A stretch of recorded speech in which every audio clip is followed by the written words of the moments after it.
This is the crime where the remains were discovered by kids walking to school. A female head, along with an arm and a leg, all found in the same park. Very scary. It's very close to home. All of my children go to school here. The perpetrator felt rushed and felt that they were running out of time. They probably had a very short period to dismember the body. Prosecutors told the judge there was significant blood in the pipe, sink, shower, and toilet. We were all raised together.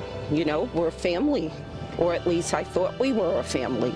Once Cre8live was, quote, gasping for air, Nieves, who is Mackie's girlfriend, stepped in by kicking and then beating Cre8live with a meat tenderizer.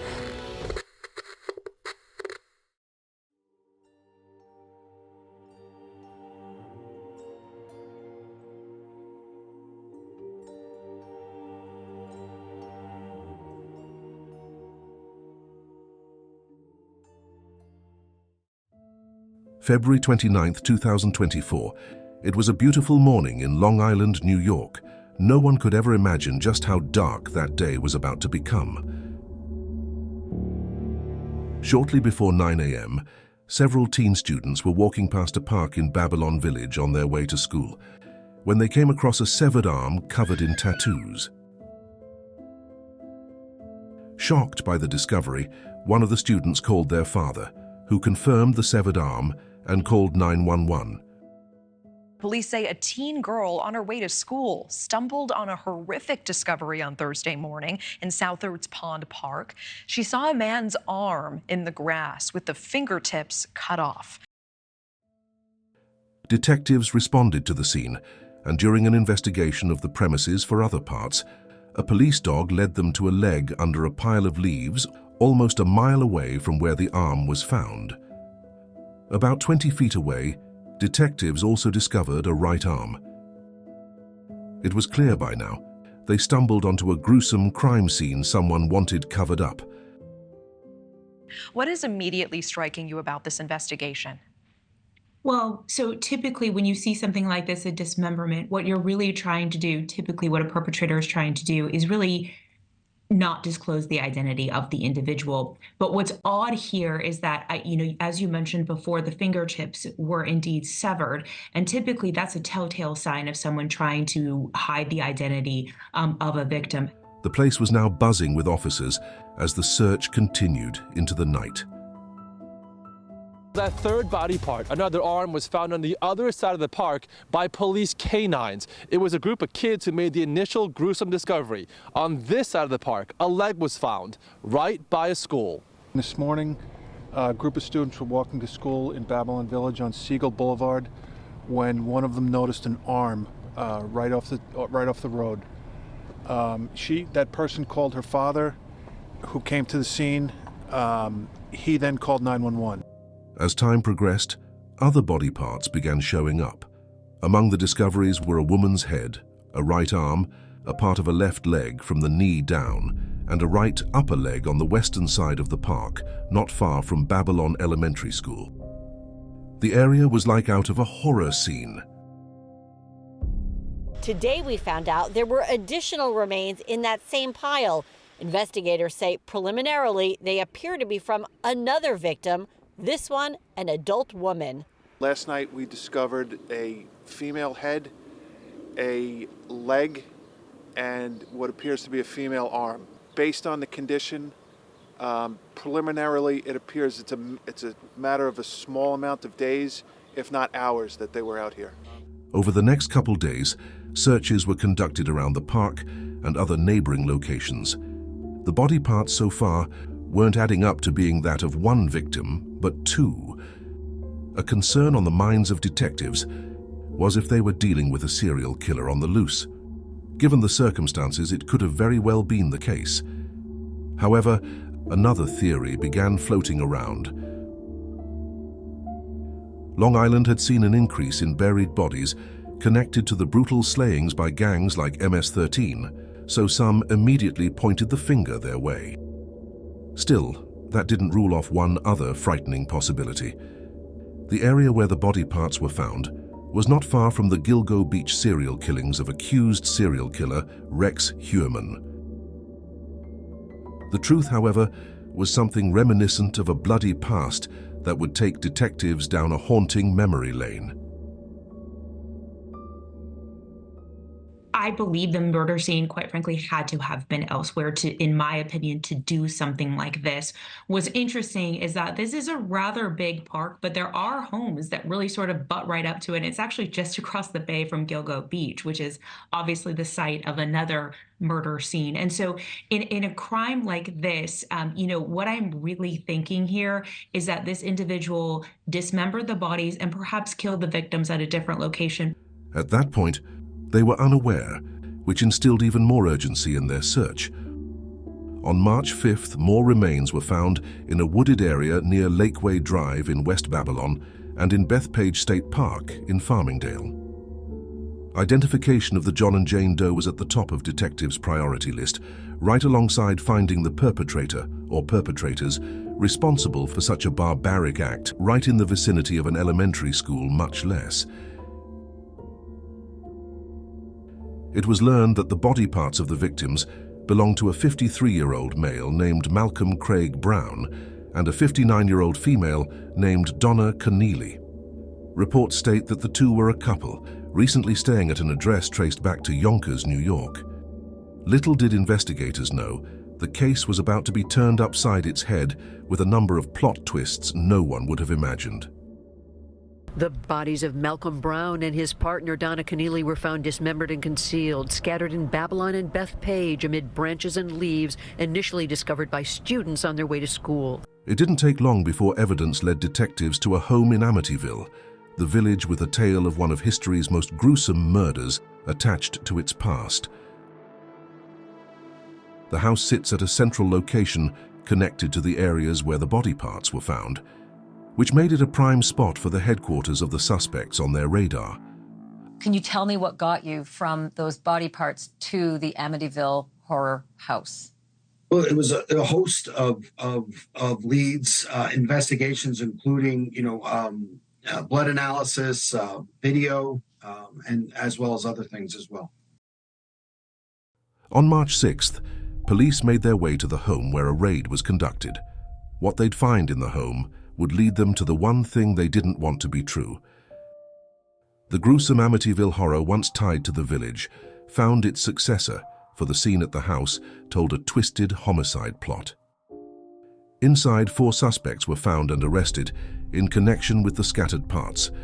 44-year-old Stephen Brown, 38-year-old Jeffrey Mackey, 40-year-old Amanda Wallace, and 33-year-old Alexis Nieves were each charged with concealment of a human corpse, tampering with physical evidence, and hindering prosecution, but not murder charges at that time.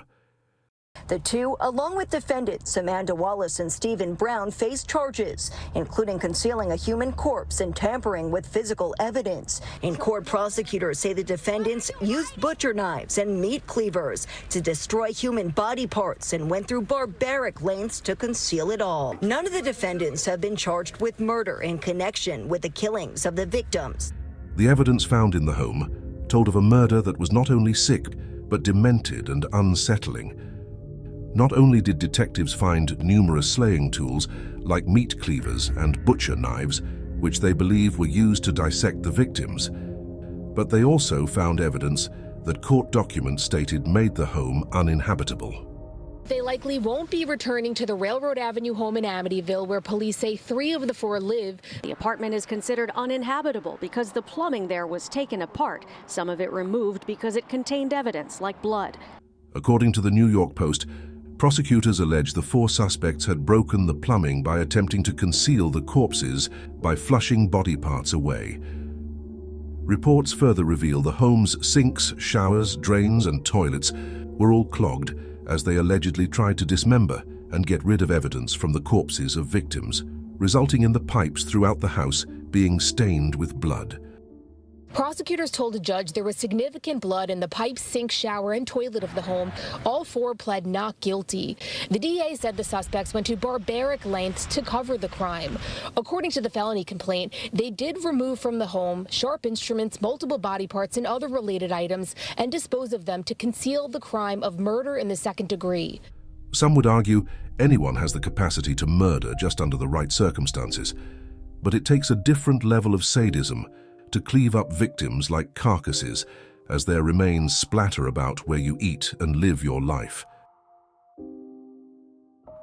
News of the case spread throughout the community, causing panic that something so horrific could have happened right among them. Now, all this happening right by 2 schools, including Babylon Elementary School, so this neighborhood is in disbelief. It's very scary. It's very close to home. All of my children go to school here. I heard they found one over there and then one over there. For a child or an adult to find body parts, it's very disturbing. With the apprehension of the main suspects, the burning question now was their motives behind the brutality. One reason began circling news stations that threw the first plot twist in the series of events that occurred. It was alleged that a love triangle triggered the attack.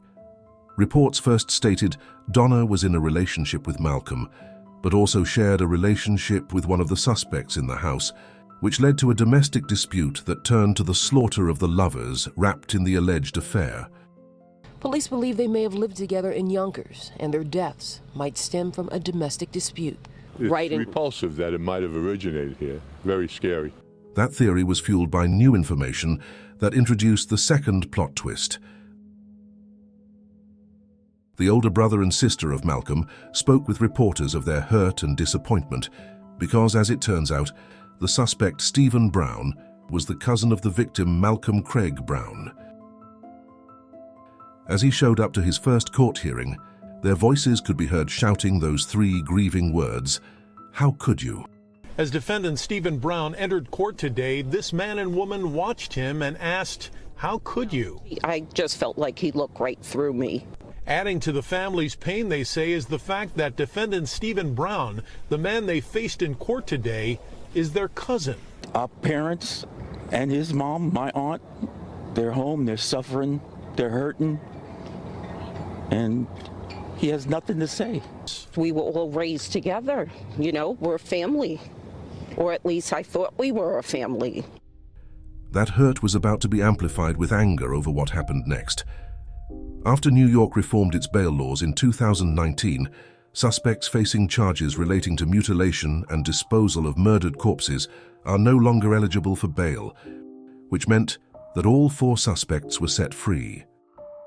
The charges the 4 face so far are not eligible for bail under the 2019 bail reform law that has twice been amended. We're here today to announce some new legislation making the concealment or mutilation of a human corpse a qualifying offense under the bail law. It's absurd that 4 people can murder 2 people and just get to walk out like that. In an appearance on Good Day New York last week, Governor Hochul urged the DA to build a stronger case. And maybe the DA should have done a more thorough investigation and brought murder charges or conspiracy to commit murder or even assault charges, because all of them are bail eligible. Tierney responded on air a day later. Bail reform has failed, and we need to change the law. We could reform it really quickly by allowing prosecutors to be able to argue the dangerousness of the individual as a factor in keeping them in on bail.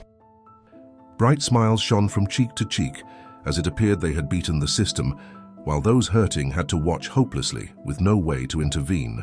Wallace, Stephen Brown, Alexis Nieves, and Jeffrey Mackey all were arrested for allegedly hacking and scattering human remains in Babylon, West Babylon, and Bethpage State Park. They have all been out without bail on GPS monitors since their arraignment earlier this month. I think it's ridiculous that they let them out without bail and they're not holding them. They cut up body parts. Some people are a little upset they were out and about town. I don't really care. Now the case sparked political debate over the law, which seemed to be in defense of setting loose those who may be a danger to the community. No bail, no nothing. And your reaction? I'm aggravated. I can't even believe this is happening. Governor, stop the bleeding. You need to put this in the budget. Repeal bail reform. Suffolk County legislators called for bipartisan cooperation. We need to make sure that people charged with serious crimes have to post bail or spend time in jail. One suspect, Amanda Wallace, couldn't resist her criminal tendencies and was rearrested without bail just days after being released. Wallace was caught stealing on March 15th, violating the conditions of her supervised release. Wallace is now in custody after being arrested again. She's accused of stealing beauty supplies from this CVS store on East Montauk Highway in Lindenhurst on Friday night.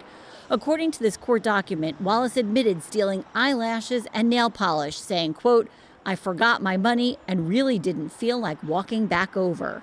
Judge James McDonough told Wallace, quote, "At the bare minimum, you should be able to go 9 days without being arrested." The case was garnering international attention, but then came the plot twist no one was expecting.